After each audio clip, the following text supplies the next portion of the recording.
Well, hello music fans. This is Music is a Journey. I'm Peter, and today's video is a kind of a vlog, I guess. Not any specific topic, no threads or challenges or themes or anything, other than the theme of just there have been a lot of small disappointments lately. Miko, you going out? And so I just felt like I'm just going to run over these disappointments and then finish up on a positive note. So there's just been such a variety, and I've scribbled them down on a list because the list just kept getting longer. These are mostly not major disappointments, just minor little hiccups in the bumpy road of music collecting. I'm going to start with a band. I think their name was Look Blue Go Purple, although it might have been Look Purple and Go Blue, but I think it was Look Blue Go Purple. This was a band that Ben Rankins mentioned on one of his videos of his top 20, top 25 picks bands from New Zealand. And I'm eager to support bands from the south end of the world, especially, of course, Australia and New Zealand, because they often don't really get so well known up in the northern end of the world. And I like New Zealand. I only have about like 3 artists in my collection from New Zealand. So I thought, okay, let me take a look. The album he showed. The first place I always go to look is Amazon. If I can't find it there, I start hunting around. And the first place I looked was Amazon, and they had it. They had the exact album he showed on CD. The price was at the high end of normal for new CDs, but not totally unreasonable. And if it were to be an album that I really wanted to get my hands on, I would pay the price. So the first thing I tried to do after that was to give a listen to the album, and I searched on YouTube and I could not find that album.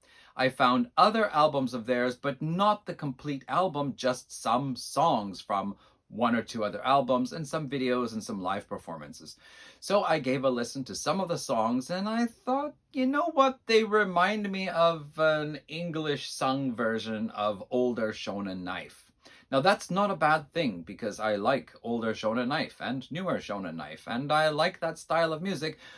But at the moment I felt it's not really what I want to pay over 3,000 yen for to get an album that I'm going to listen to occasionally and think, yeah, it's good.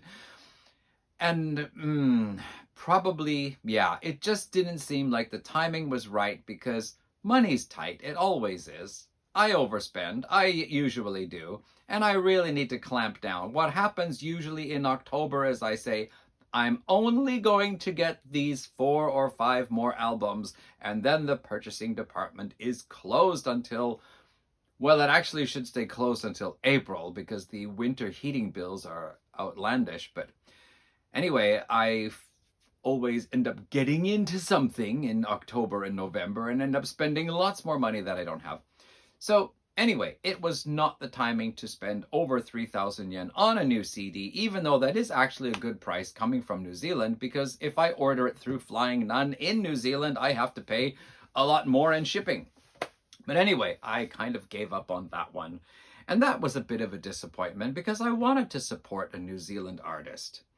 So next was a band called Castle Rat, and I'm not sure if it was Jeff at Mega Jeff's Rock Hard Vinyl who mentioned this band first. Somebody mentioned it in a video the other week, and I thought, oh, Castle Rat, another new band that, I can't keep up with all of this, so whatever. But a day or two later, I noticed a review by Blaine Smith on Banger TV. Now, if you don't know Banger TV, this is from the Sam Dunn, who made Headbanger's Journey, Rush, Beyond the Lighted Stage, Iron Maiden, Flight 666, or whatever. He's done a few movies on metal and metal bands and metal related, if you want to call it that, for Rush. And he's had a YouTube channel up for a while with a regular cast of people reviewing albums and interviews and this sort of thing. So Blaine Smith is a comedian, professional comedian, who does some of the best reviews. He's very funny, of course. And he reviewed Castle Rat's latest album, The Bestiary. So I was curious because they usually play samples from 3 or 4 songs during the review. And he gave a very favorable review, and the songs they played sounded good. Plus, the band has a visual image, which I think is really fun, you know? It's nice to see bands that go out of their way to make a visual image and a theme and make a spectacle on stage, not just playing music. I don't want everybody to do that, but when you find a band who does it, you know, goes out of the way to do that, it's fun. So I thought, okay, Castle Rat, let me take a look. There it is on Amazon. The price is reasonable. I'm not going to buy it right now. I'll wait till the credit card turns over. And then a few days later, I went to Amazon and they said, we are out of stock. The English Amazon said, we are going to get it back in. If you order now, you'll be charged once we get it in stock. But the Japanese Amazon said, it's out of stock and we have no plans to order it in. So then I checked around. Disc Union had it for 100 and a bit yen more expensive, plus they would have charged me shipping. And I thought, okay, well, it's good to know it's there. And then a few days later, I went back to Disc Union and it was not there, and they don't plan to get it in either. Plus, I read a review of the album on Angry Metal Guy, and while the review of the music was very favorable, the production was not. Basically a brick-walled production, very compressed, very noisy, and detracting from the overall enjoyment of the album. So I thought, okay, maybe I can just pass on Castle Rat, but I still feel like if I find the album somewhere, I might want to buy it. So anyway, I gave up on that one. And while we're at Rats, I was thinking I should get an album by Rat. I mean, I had Out of the Cellar back in the day, and I always thought I should get that. But then I always heard Invasion of Your Privacy was the better of the two. So I put it in my Amazon shopping cart on standby, and the price was really good. Remember I said 3,000 yen over for this band from New Zealand? Well, this Rat album was, I think it was like 1,700 or 1,500 yen, so about half the price. And then the other day I was just looking through my shopping cart and saw it had been sold, and that's it. Everybody else is selling it for a much higher price. So, all right, another opportunity lost. Then, one of my all-time favorite bands, sometimes my favorite, Sloan, have just released a new album at the end of September. They did. And I was really excited about getting it. And I checked their online shop and saw they had t-shirts as well. Now, they are from Canada, and I'm going to be visiting Canada in November for a very brief moment for my mom's 90th birthday. So I thought this would be a great opportunity to order the album and a t-shirt, have it shipped to my mom's place rather than shipped to Japan, because shipping it to Japan is obviously a lot more expensive. So I went to the website the other night and put the CD in the shopping cart and said, okay, I want to get this t-shirt. Large is sold out. Fine, I'll get this t-shirt. Large is sold out. Okay, this one's rather plain, but I still like it. Large is sold out. Okay, you know what? I'm not getting a t-shirt. And in that case, I'm not getting the album either. Then I checked, was it Bandcamp? Shipping to Canada from the US. I mean, it's a Canadian band, for heaven's sake. But yeah, shipping was through the roof, so forget it. I'm not buying the album online. I'm not ordering it, sending it to my mom's. Amazon wasn't carrying it. Disc Union had it, and they said that... anyway, they have a thing. Some of their albums, if it's not at the store that's nearest your nearest location, you can request to have it sent there. Not everything. Not everything. When I got this Toxemia CD, which was Sean the Beast showed it on his channel, I got this one through Disc Union, and the price was really good, but they did not have the option to have it sent to the location nearest you, so I had to pay an extra 440 yen in the postage. Poo poo poo. So anyway, the Sloan album, they did have that option to have it sent, so I requested, please have it sent to the, place that's actually not too far from my work, a couple of stations over and a short walk. Well, I had hoped it would be there on Saturday, because Saturday I had time to go pick it up. Nope. I got a notice on Saturday saying your request has been put in, but it's not arrived at the location yet. We'll send you an email when it does. Then I thought, well, Tuesday, my schedule is not so busy. I might be able to sneak over there and get it on Tuesday. And I got a message on Monday. It has not arrived at the location yet. We will let you know when it arrives. So it is now Thursday. Still, it has not arrived at the location. Where are they getting this from? Canada? for heaven's sake. So yeah, still no new Sloan album. I hope I can pick it up on Saturday then, because Saturday I have time. Ugh. More disappointments to come. So no Sloan t-shirts, and the CD is still not in my hands yet. Now we move on to Worm Witch. Worm Witch is a sort of a black metal band, but not like satanic black metal. Anyway, a black metal band, for lack of having any better description. Kind of crust punk black metal. From Vancouver. They have 4 albums out. I have 3 of them. I like their music. The 4th album, I thought, hey, it's on Bandcamp. I can order it and have it sent to my mom's place, and I'll pick it up when I go there. Well, I go to Bandcamp and it says sign in, and it didn't accept my password. Oh, did I change my password? Anyway, so I had to switch on the other computer and hunt for my password file. And anyway, I was able to order it, and it is being shipped, and it will arrive at my mom's place. So that's settled. Then there's a band called Beardfish. They're a prog band. I remember everybody on Prog Archives. Well, many people on Prog Archives were talking about how great the latest Beardfish album was, and their albums had pretty darn good reviews, and I wanted to get one at the time, but it was too expensive, so I gave up on it. Well, recently Amazon showed like suggested or recommended albums for you, and it was the Beardfish album that I saw way back when. The price was over 4,000 yen. That's too much for me. It's got to be an album I really want before I'm going to pay that much.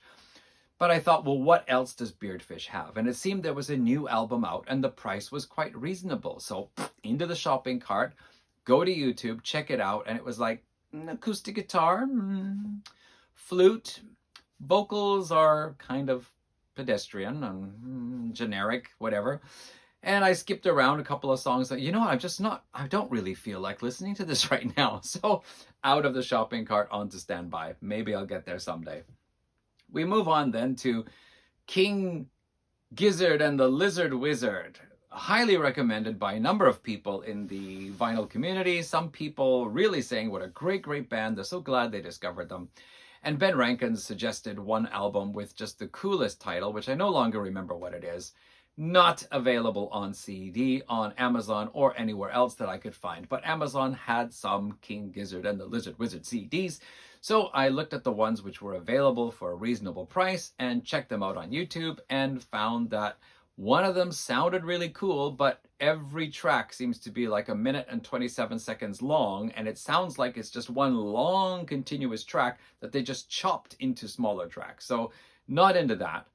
And then another one that was available, somebody showed it on the vinyl, in the vinyl community recently, and I thought, hey, I remember that album cover. Let me check this one out. And it was very pleasant. It was acoustic guitar and flute, and well, kind of like the Beardfish album. And I thought, you know what? It's just not what I feel like listening to right now. So I kind of gave up on them for now, and maybe I'll find something from theirs somewhere else. Also, maybe you've seen back here, somewhere back here, I have an album by a band called Stonefield. This was also a band recommended by Ben Rankins.